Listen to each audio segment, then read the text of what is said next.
What's going on, everybody? Mortem here, this time bringing you 5 bosses that I struggled with, at the very least initially, before finally conquering them. As somebody who plays a ton of video games in general, it's a question that comes up every now and again. People will ask me things that I had problems with, anything that was particularly difficult, and while that's something that's going to vary a lot person to person, I thought it'd be fun to share a few of these now, simply because I very recently got stuck on a boss for like 4 hours, which was kind of the inspiration for doing this list recently. But I want to kick the video off by saying that in some cases, these bosses were only difficult because of the difficulty I was playing on, and in other instances, the challenge was encountering them for the first time and simply not knowing what to do. As most bosses in most games, if you spend enough time learning their patterns, what they're doing, how to approach them, what they're weak to, they can ultimately be trivialized.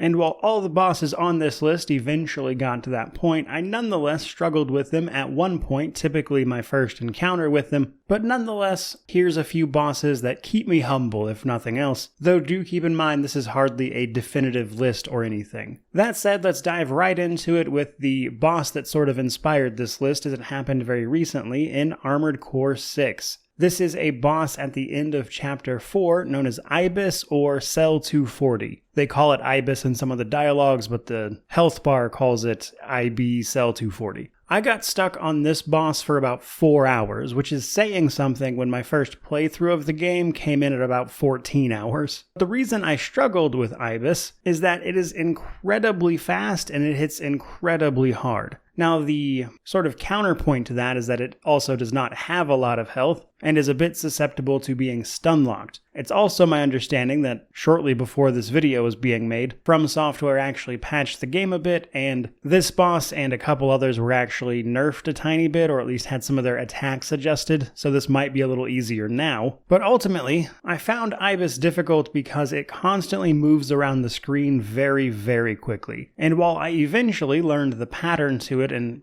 kind of figured out what would prompt what attacks from it, thus making it a little easier to follow, the real issue is that it has several sort of, I would almost call them melee attacks, but they send a sort of wave of energy your way. And there's one particular combo of these that can basically one-shot you. It's a couple slashes of a sword followed up by a huge X, and if you get hit by all of them, it's just instant death, basically. And if that wasn't enough, you have to defeat this boss not once, but twice, as it has a second phase where it gets back up after you've already defeated it once, and comes at you with some supercharged attacks that do even more damage. So basically the thing is super fast, it hits incredibly hard, but like I said, I did eventually beat this boss. The trick to it is that it really doesn't have a lot of health compared to many other bosses, even though that is split of course between 2 phases. But if you can ultimately kind of learn its initial starting pattern, you can hit it with some really heavy attacks that stun lock it, which you can then use to deal a ton of damage to it very quickly. And if you can do this twice in quick succession, you can basically blow through its first phase very, very fast, like within 20 seconds. Which will usually let you push into its second phase with all of your health items intact. So even though it's dealing more damage, you can still take basically the same strategy. So a very daunting first encounter that I ultimately learned my way around. The second one is one I haven't talked about in quite some time, as it is from the original reboot of God of War, the one that came out in 2018. It came to PC last year in 2022, which is when I got around to playing it, as this is a PC channel. But part of going through that game for a review had me playing it on Give Me God of War difficulty, which is the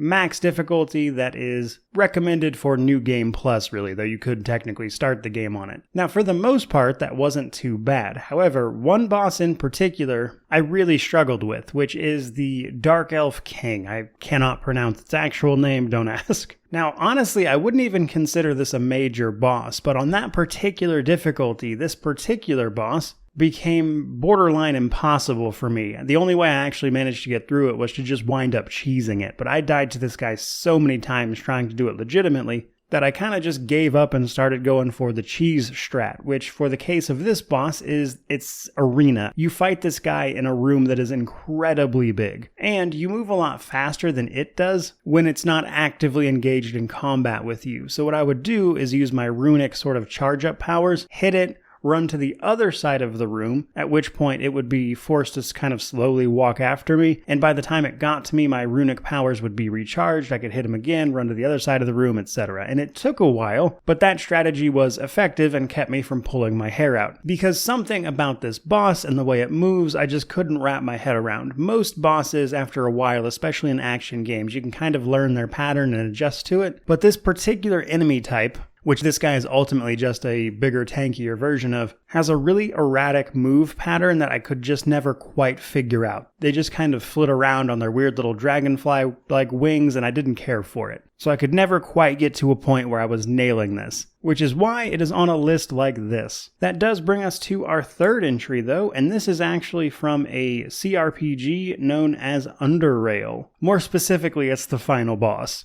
And while I wouldn't really consider this spoilers, believe it or not, due to the way the rest of that game plays out, you've nonetheless been warned, so go ahead and skip ahead now if you want. But that said, the final boss of Underrail, known as Tchort, I believe it is, I can never pronounce that stuff, is a pretty brutal boss fight at the end of a notoriously brutal CRPG. That said, this particular boss can be difficult because it's very easy to go into it with a build that isn't quite prepared for it, and I ultimately had to fall back to a sort of last resort option that they've got baked into the game if you're having that much trouble. I do want to mention that there are builds that can kill this thing in about one round if you set up for it and make use of basically everything, but in order to do that you have to know the fight is coming, which I did not at the time.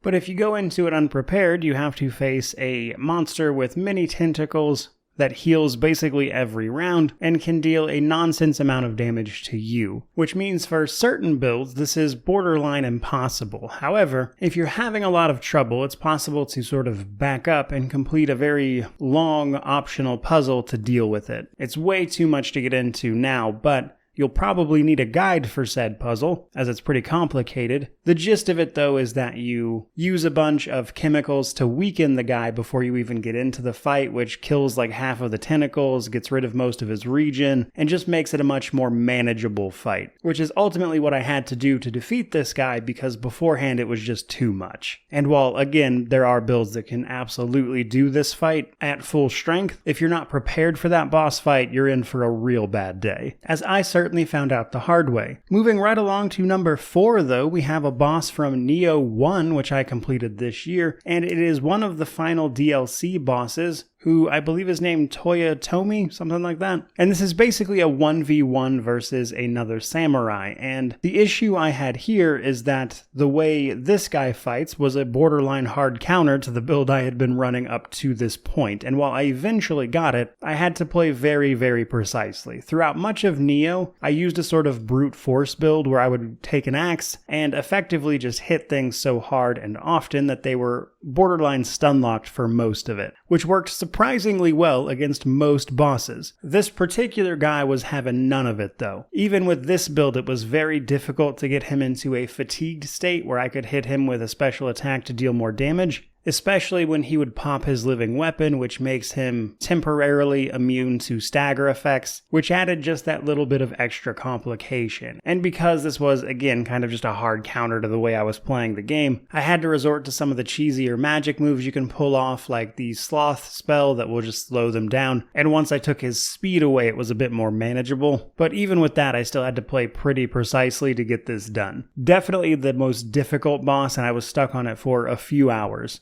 the first time I ran into him. Subsequent attempts weren't so bad because I knew it was coming, but I certainly won't be forgetting the many times I was brutalized by this guy the first time I ran into him. That does bring us to our final entry, though, and this is Galdera from Octopath Traveler 2, the super boss of that game. As some people may or may not be aware, these kinds of games tend to have a super boss, which is an incredibly difficult fight that can sometimes take an hour or more. And for this particular game, it is Galdera, a final challenge of sorts that sees you basically using the best of everything you've got to finally take down this boss, which is, again, the ultimate challenge available to us. It's a 2-phase fight. Each phase uses one of our parties of 4 out of our total of 8 characters, so we're going to wind up using everyone, which means you cannot afford to have any underpowered people. Its second phase likes to throw up a reflective barrier that can hit you with your own elemental attacks, which means that second party really needs to be physically focused characters. Each phase has multiple targets on the boss that need to be prioritized so you can attack the actual boss and deal real damage to it. And while buffing up your characters can be very helpful in this game, both phases of this fight have a skill that can just wipe out all of the buffs on your party. So needless to say, there's a lot to deal with here. As difficult as this fight is, if you build your characters properly, have them all kind of max leveled, geared up, set up for the fight, kind of know what you're getting into, and maybe even expect to fail a few times, it can be overcome. And all of that together makes Galdera a boss I do not remember particularly fondly, which I suppose could be said of most of the ones on this list. I will say Galdera is one that I would happily never see or deal with again, so there is that. But that is pretty much going to do it for this video. I certainly hope you enjoyed it. If you did, don't forget to like, comment, subscribe, all that YouTube jazz, and by all means let me know down below any particular boss you happen to have struggled with or anything you found particularly difficult, as I am also interested in hearing about those things. But that's going to do it for today. Thank you so much for watching. May you wander in wisdom and have an amazing day.